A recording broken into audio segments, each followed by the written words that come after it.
नमस्कार। मैं डॉक्टर सोनाली नाइक। आज हम गजानन महाराज की पोथी का 15वां अध्याय पढ़ेंगे। उसके पहले एक मेडिटेशन करेंगे।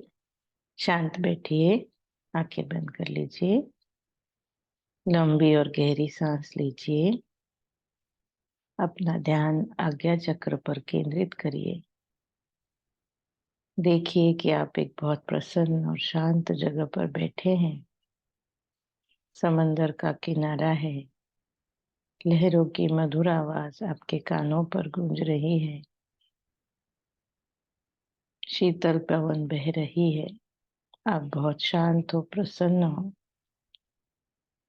प्रभु श्री राम का ध्यान कर रहे हो। साक्षात प्रभु श्री राम आपके समक्ष खड़े हैं।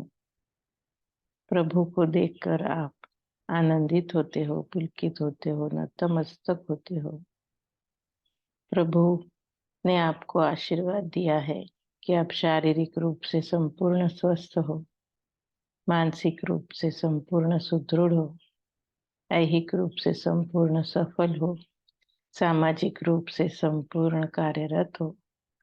प्रभु के इस आशीर्वाद को पाकर आप आनंदित होते हो, पुलकित होते हो।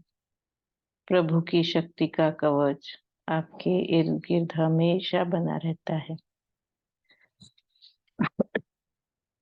इस कवच के भीतर आप हमेशा सदैव सुखी, सदैव समाधानी, सदैव स्वस्थ, सदैव सुरक्षित रहते हो। इसी के कारण आपका जीवन विलक्षण माधुर्य, अलौकिक उल्लास, अभूतपूर्व आनंद से भरपूर है। अनुभव कीजिए, धन्यवाद दीजिए। धीरे धीरे आंखें खोलिए। जय गजानन। श्री गणेशाय नमः। हे कश्यपात्मज वामन, वटु रूपधारी नारायण, कृतार्थ कर दिया बलि को आपने उससे लेकर दान। यद्यपि मृत्यु लोक का राज्य आपने लिया था, पर पाताल का राज्य बलि को ही दे दिया था। दिया नारियल आंवला लेकर, इतनी कृपा की बलि पर। द्वारपाल भी बने आप, उसकी भक्ति से प्रसन्न होकर।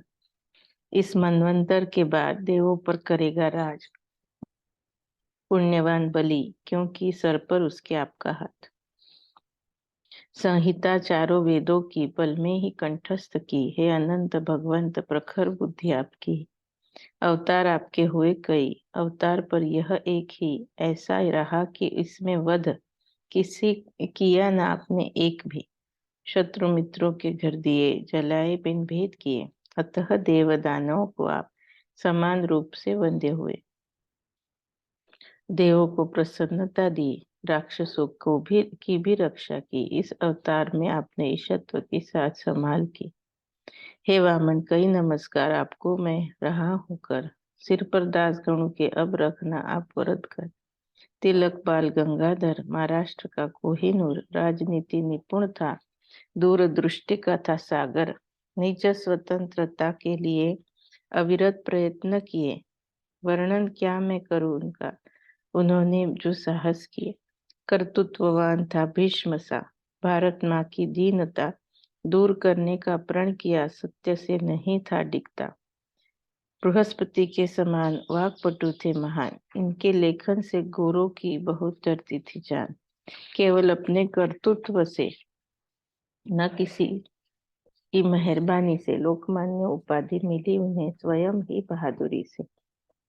एक बार गए अकोला शहर, शिव जयंती के उत्सव पर व्याख्यान देने के लिए लोगों के अति आग्रह पर। इस अकोला शहर में बहुत ही जोर शोर में बड़े बड़े लोग जुट गए उत्सव की तैयारी में। दामले को लटकर खापरड़े ऐसे विद्वान बड़े बड़े अकोले में उत्सव की तैयारी में हुए खड़े। अध्यक्ष उस उत्सव के लोकमान्य तिलक ही थे। नाम उनका सुन प्रसन्न हुए लोग वराड़ के। शिवराया की जयंती मनाई जानी चाहिए थी इस प्रांत में, इसके पहले कारण इसका सुनिए जी। शिवराया की जन्मदात्री वीर माता जिजासती वराड़ प्रांत के ही सिंदखेड़ में जन्मी थी। वीर योद्धा शिवाजी ने जन्म लिया उसके उदर में। वराड महाराष्ट्र एक हुए इसी की कारकिर्द में। वराड की उनकी माता और महाराष्ट्र के पिता, वह जोड़ा था निस्संशय अनुपम, सबको लगता। उत्सव था शिवाजी का जो कलेजा महाराष्ट्र का, ऊपर से लोकमान्य सा अध्यक्ष असाधारण उसका। एक माह पूर्व से तैयारी धूमधाम से कर रहे थे सारे जन, बहुत ही आनंद से। अध्यक्ष उपाध्यक्ष चुने, स्वयं सेवक तैयार हुए। तब कई लोगों ने श्रोते विचार ऐसा व्यक्त किए, लाना शिव जयंती उत्सव को शेगांव के महाराज को। दुग्ध शर्करा योग होगा अगर वे यहाँ आ गए तो। शिवाजी के राष्ट्र कर्म में रामदास स्वामी समर्थ ने आशीष दिया था, फलस्वरूप सफल हुए थे लक्ष्य में। राजनीतिज्ञ लोकमान्य जीजा के मानो पुत्र रत्न महाराज के आशीष से सफल होंगे उनके यत्न। किसी को यह सही लगा तो किसी को नहीं लगा। कोई तो स्पष्ट रूप से अपना विचार कहने लगा, अगर यहाँ लाया गया वह शेगांव का औलिया तो समझ लो सभा का विक्षोभ उसने कर दिया। सभा में नग्न घूमेगा, गिन गिन गिनात बोलेगा, तिलक जी को मारने में भी कसर न छोड़ेगा। कोई बोले बाद में, सत्य नहीं इस बात में, महाराज के चरण अवश्य पढ़ने चाहिए सभा में। उन्हें जो भी पागल कहते वह स्वयं ही पागल रहते। विद्वान सज्जन महाराज का ऐसा अनादर नहीं करते। वास्तव में राष्ट्रोद्धारक अगर है लोकमान्य तिलक तो महाराज इस सभा में आ ही पहुंचेंगे बेशक। सही गलत की पहचान करते हैं साधु महान। उन्हें आमंत्रण देने मन में देना नहीं भय को स्थान। अलग अलग विचार हुए आमंत्रण देने के लिए। श्री गजानन महाराज को कुछ लोग शेगांव में आए। आते ही खापरड़े दादा से महाराज ने ऐसा कहा, ऐसे तुम्हारे शिवाजी उत्सव में अवश्य आएंगे, हम यहाँ से पागल जैसा नहीं करेंगे, बैठ कर ही मौन धरेंगे। सुधारकों को का हम कभी मनोभंग नहीं करेंगे। करने हेतु राष्ट्र उद्धार योग्य है बाल गंगाधर। भविष्य में इन जैसा न होगा राष्ट्र प्रेमी प्रखर। मित्र बाल तिलक का, अन्ना पटवर्धन नाम का, नरसी सरस्वती का जो शिष्य है आनंदी का, इन दोनों को देखने आएंगे हम अकोले में। यह सुन खपड़े दादा आनंदित हो गए मन में। ये वराड़ के है कोहिनूर, सुनिए जी उलट कर। अकोले का वृत्त जान गए शेगांव में बैठकर। ज्ञान अगाध है इनका, प्रेम राष्ट्र पुरुष का इनके मन में बहुत गहरा है, यह हमने देखा। कुछ बोलना पड़ा नहीं, बात समझ गए सही। खुद ही होकर उन्होंने आ जाने की बात कही। इस शिव जयंती का मुहूर्त तो अच्छा लगा। समर्थ को वंदन कर अब अकुला जाना होगा। अकुला पहुंचे, जाकर खापड़े दादा को लट कर शिव जयंती का उत्सव आ पहुंचा 8 दिनों पर। वराड़ प्रांत हुआ प्रसन्न, सोचने लगे सारे ही जन, अकोले में कब देखेंगे हम तिलक जी के चरण। 1803 शक में सभा हुई वैशाख मास में। मंडप सजाया गया था वराड़ के अकोला में। वराड़ प्रांत में महत्व का त्योहार अक्षय तृतीया का, फिर भी समुदाय बड़ा हुआ इकट्ठा लोगों का। अंतिम दिन था सभा का, हर व्यक्ति पास दूर का पहुंच वहां मन में लिए मानस तिलक दर्शन का। ऊपर से उस दिन को महाराज आएंगे अकोला को, ये खबर पहले से ही पता चली थी लोगों को। मंडप में खूब भीड़ हुई, सबको यह जिज्ञासा हुई सभा में आने में क्यों महाराज ने देर हुई। परंतु सभा शुरू होने से पूर्व ही महाराज आ पहुंचे। संत अपनी वाणी में कभी असत्यता नहीं आने देते। सभा में उच्च स्थान पर गद्दी पर तकिया रखकर बैठे थे कैवल्य के दानी जीवन मुक्त योगीवर। सिंहासन का अग्रस्थान उस पर तिलक थे विराजमान। उनके पास बैठने का मिला अन्ना पटवर्धन जी को मान। श्री कृष्ण के नंदन गणेश जिनका नामाभिमान, वे तिलक जी के पास बैठे खापरड़े कुल के थे अभिमान। दामले को लटकर भी आए। वेंकटराव देसाई भावे आदि सभा के अग्रणी नेता मानो अपनी चमक दिखाए। और अन्य विद्वान भी व्याख्याता जमा हुए सभी सभा का वर्णन एक मुख से कर नहीं मैं सकता कभी। सभा का आरंभ हुआ, उसका कारण विशद हुआ, वाचस्पति तिलक का भाषण फिर प्रारंभ हुआ। हे सज्जन श्रोतागण, दिन आज का है पावन। स्वातंत्र्य हेतु पूर्व में जिसने त्याग दिए है अपने तन मन, उस धनुर्धर योद्धा की, शूरवीर शिवाजी की हम इकट्ठा हुए यहाँ पर मनाने को जन्म जयंती। शिवाजी रणवीर था, रामदास की थी कृपा, अतः भारत देश में उनका बोलबाला हुआ। बात यहाँ पर वही सत्य है साबित हो रही। श्री गजानन महाराज आशीष देने आए ही सभा यशस्वी हो महान उस शिवाजी के समान। ऐसी सभाएं जरूरी है, राष्ट्र का बढ़ाने सम्मान। स्वातंत्र सूर्य अस्त हुआ, दासत्व का अंधेरा हुआ, स्वातंत्र ही समाज मानो जग में प्रेतवत हुआ। प्रेतवत हुआ। उस स्वातंत्र के लिए यत्न करने चाहिए, राष्ट्र प्रेम बढ़ाए ऐसी शिक्षा देनी चाहिए, अगली पीढ़ी को ऐसा ज्ञान है। श्रीमान, क्या भूपति इस विद्या का बच्चों को दे सकता है बयान? तिलक जी ने कहा। जैसे ही उठ बैठे महाराज वैसे ही गर्जना करते हुए त्रिवार बोले, नहीं नहीं नहीं। जोश और आवेश में लोकमान्य तिलक ने प्रचलित सरकार पर ही कसे थे भाषण में ताने। आशय उस भाषण का समझ गया मन महाराज का, अतः उन्होंने संभाषण किया इस प्रकार का। इसी से हाथों में हथकड़ी लगने की आती बिकट घड़ी, कहकर गणगणात बोते भजन लग गई वाणी प्रखर बड़ी। सभा निर्विघ्न पूर्ण हुई, लोकमान्य की प्रशंसा हुई, महाराज की वाणी सत्य साबित उसी साल हुई। 124 लगाई धारा, लोकमान्य को पकड़ लिया, हथकड़ियां लगी उन पर, सजा का बुरा प्रसंग आया। कभी राज सत्ता के आगे किसी का घोड़ा न भागे, लोकमान्य को छुड़ाने हेतु वकील बड़े आए आगे। लोकमान्य के स्नेही जन, दयालु जिनका अंतकरण, परमार्थिक उपायों का किया उन्होंने आयोजन। दादा साहेब खापर्डे सज्जन थे बहुत बड़े, अमरावती से मुंबई को मुकदमे को चल पड़े। अकोले के स्टेशन पर कोल्हटकर जी को सत्वर। श्रोता जन सुनिए क्या दादा साहेब ने दिया उत्तर। आप शेगांव जाइए, समर्थक को विनती कीजिए, लोकमान्य को विकट संकट से मुक्ति दीजिए। मैं ही चला जाता वहां पर, मुंबई जाना जरूरी है। आपकी विनती महाराज को करना शेगांव पहुंचकर। कोल्हटकर तिलक प्रेमी थे, वे तुरंत गाड़ी में बैठे, स्वामी गजानन के पास शीघ्रता से जा पहुंचे। महाराज तब अटके अंदर निद्राधीन थे आसन पर। 3 दिन बीते फिर भी बैठे नहीं उठकर। तब तक कोल्हटकर भी बैठे ही रहे थे वहीं। दिखावा ढोंग करने वाले ऐसा कभी करता नहीं। लोकमान्य की खूब चिंता, मन था करता कोल्हटकर का, अतः उन्होंने कमाल कर दिया अपने प्रयत्न का। उबाल वही अंगार जहाँ, आंसू वही है प्यार जहाँ, इस अर्थ का मुहावरा मराठी में जाता कहा। चौथे दिन फिर नयन खुले, महाराज कोल्हटकर को बोले, आपने खूब प्रयत्न किए लेकिन फल शायद ही मिले।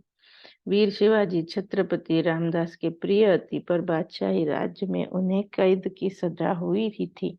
सज्जनों के तकलीफ बिना राज्य क्रांति होती है ना। कंस के इतिहास से इस सत्य को समझ लेना। भाकरी यह ज्वार की खिलाइए शीघ्र अति, बाल गंगाधर को तुम देर नहीं करना अभी। इस भाकरी के बल पर कार्य करेगा महत्तर, यद्यपि दूर जाएगा पर इलाज न है कुछ भी इस पर। यह सुनकर यह उत्तर साशंकित कोल्हटकर भाकरी ले अपने हाथ में महाराज को वंदन कर भाकरी लेप कर पहुंचे मुंबई। तुरंत तिलक जी को खिलाई, अथः से लेकर इति तक शेगांव की कथा सुनाई। यह सुनकर लोगों से बोले तिलक हंसते हंसते, स्वामी का ज्ञान अगाध सत्य सदैव यह हम देखते। सुनो बात यह है अटल, यत्न तुम्हारे होंगे निष्फल। स्वार्थ साधु सरकार न्याय की कभी नहीं लेती दखल, स्वार्थ का संबंध नहीं न्याय याद आए तभी। विश्व का सिद्धांत ही है ये, झूठ नहीं होता कभी। मेरे हाथों कार्य नेक होने वाला है महान एक, महाराज की इस वाणी में छुपा हुआ है रहस्य एक। भूत भविष्य वर्तमान जानते हैं सत्य सज्जन, देखे आगे क्या होता है, हम तो है सामान्य जन। प्रसाद रूप में मिली भाकरी चूर चूर कर खत्म कर दी। दांत नहीं थे मुख में, लेकिन अवमानना होने नहीं दी। सजा सुनाई लोकमान्य को, ब्रह्मदेश गए मांडले को। आकार दिया वहां उन्होंने गीता रहस्य नामक ग्रंथ को। यही कार्य असामान्य उनके हाथों हुआ संपन्न। बाल तिलक बन गए जगत गुरु समान अनन्य। इसी गीता शास्त्र पर हुई टिप्पणियां पार, उसके वर्णन में अक्षम है मुझ दास की मति लाचार। सज्जनों, हर विद्वान ने कालमान के संदर्भ में गीता का अर्थ विशद किया। विश्व का उद्धार करने किसने अद्वैत अर्थ बताया तो किसी ने द्वैत बताया। उसी गीता को किसी ने कर्म पर आधार बताया। उनके हाथों से यह महान एक हुआ कार्य, इसके बराबर नहीं जग में कोई अन्य कार्य। इसी से बाल गंगाधर जग में होंगे अजरामर। यह ग्रंथ उनकी कीर्ति फैलाएगा विश्व भर। स्वातंत्र भी होता मिलना तो भी यश न टिकता, इतना सज्जन श्रोताओं मन में विचार पूर्ण कर देखें। स्वातंत्र तो आता है और चला भी जाता है, उनमें उसमें इतना सार नहीं, इससे बस लौकिक नाता है। वैसा न है गीता शास्त्र का, यह तो मोक्ष पद दिलाता। समाज में जो विसंगति हो उससे भी यह दूर भगाता। यावत चंद्र दिवाकर पुरुष बाल गंगाधर कीर्ति रूप में चिरंजीव जग में होंगे निरंतर। अस्तु। करवीर कोल्हापुर का एक चित्पावन द्विज था। श्रीधर गोविंद काळे ऐसा उस सज्जन का नाम था। अति गरीब हालात में गया अंग्रेजी शाला में। अंग्रेजी सीखने हेतु उत्तीर्ण हुआ मैट्रिक में। फिर गया कॉलेज में, अनुत्तीर्ण हुआ इंटर में। समाचार पत्र पढ़ता फिरता रहता शहर में। लिए केसरी वृत्तपत्र, उसमें आयोमा टाग चरित्र पढ़कर उसके मन में एक विचार आया अति शीघ्र। यंत्र विद्या सीखने को मैं भी जाऊं विदेश को। व्यर्थ में इस धरती पर बाहर बनकर जीना ही क्यों। टोगोयामा ने ऐसा किया, प्रथम ज्ञान प्राप्त किया, बाद में अपने जापान का जग में अभ्युदय किया। मुझे वैसा ही करना होगा, देश का होगा उद्धार। विचार उसने ऐसा किया, लेकिन उपाय कुछ सूझे ना। धन का प्रबंध था नहीं, कोई मददगार नहीं, अत्यंत निर्धन जो था कुछ भी कर सका नहीं। गया भंडारा शहर में अपने मित्र से मिलने, जो एक शिक्षक था मनरोह हाई स्कूल में। उसके आगे मनोगत श्रीधर ने किया प्रकट। विचार उसे भी भाया, लेकिन पैसे की कहाँ थी जुगत। सुनो मित्र, पैसे बिना जग में नहीं कुछ भी होना। दरिद्री ने मन ही मन में बस सपने देखते रहना। चलो अपने गांव को, करवीर कोल्हापुर को, बहुत गर्मी है यहाँ, चलो अपनी जन्मभूमि को। दोनों बैठ गए गाड़ी में। कीर्ति सुनी रास्ते में, महाराज को देखने हेतु उतर गए शेगांव में। पोस्ट मास्टर के द्वार पर सामान रखा सत्वर। महाराज की देखने की थी अधीरता मन के अंदर। दोनों ने मठ में प्रवेश किया, स्वामी को दंडवत किया, उनके सम्मुख दोनों हाथ जोड़ स्थान ग्रहण किया। महाराज समझ गए तुरंत श्रीधर काळे का मनोगत। बोले, पगले, परदेश का विचार तो करना मत, सब कुछ तो है यही, भौतिक शास्त्र में अर्थ नहीं। कृतार्थ होगा तू तो केवल अध्यात्म की विद्या से ही। हुआ श्रीधर के इस कारण विचारों में परिवर्तन। कोल्हापुर की एक व्यक्ति का तब उसे हुआ स्मरण। वे कुमार गली के स्वामी थे, कोल्हापुर में रहते थे। इसी प्रकार से वे भी भक्तों से बात करते थे। ये महाराज भी वैसे भाषण करते हैं भक्तों से। इस बात का रहस्य खुल नहीं रहा है मुझसे। श्रीधर सोच रहा था, ऐसे महाराज बोले जोर से, बेकार में जाना नहीं, दूर हिंदुस्तान से। अगणित करना पुण्य, तब यहाँ मिलता जन्म। योग सक्षम है भौतिक से, समझ लेना यह मर्म। यह योग जो है जानता, भौतिक को वह नहीं मानता। योग शास्त्र से भी तो अध्यात्म है श्रेष्ठ रहता। यथा संभव वही करना, वही कहीं भी नहीं जाना। महाराज के भाषण से श्रीधर ने आनंद ही माना। उसके विचार को दिनकर पश्चिम में अस्त होकर पूर्व दिशा में उदित हुआ। प्रसन्न अति हुआ। श्रीधर महान साधु संतों के बिन विचारों में परिवर्तन अन्य कोई न कर सकता। सत्य समझता बस उनका मन। महाराज ने उसको बोला, अभ्युदय तेरा होगा। पत्नी राह देख रही, तुझे कोल्हापुर जाना होगा। अपने मित्र के साथ में लौट गया कोल्हापुर में। श्रीधर के यश की उनकी वाणी सत्य हुई। वास्तव में श्रीधर BA MA हुआ, शिवपुरी कॉलेज गया, फिर शिंदे के राज्य प्राचार्य भी बन गया। बल चालते बोलते ही धरती पर संत साक्षात परमेश्वर। धन्य है वे जिन्हें उनकी कृपा का है मिलता वर। स्वामी के दर्शन की माया देखने देखने का योग आया। सत्य शोधन में श्रीधर का मनोगत ही बदल गया। ऐसी उपज संतों की इसी देश में आती। नंदनवन की वृक्ष वाटिका अन्यत्र कहीं नहीं दिखती।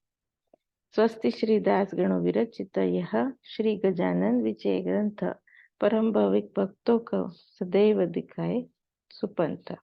शुभम भवतु श्री हरिहरार्पणमस्तु। इति श्री गजानन विजय ग्रंथस्य पंचदशोऽध्याय समाप्त।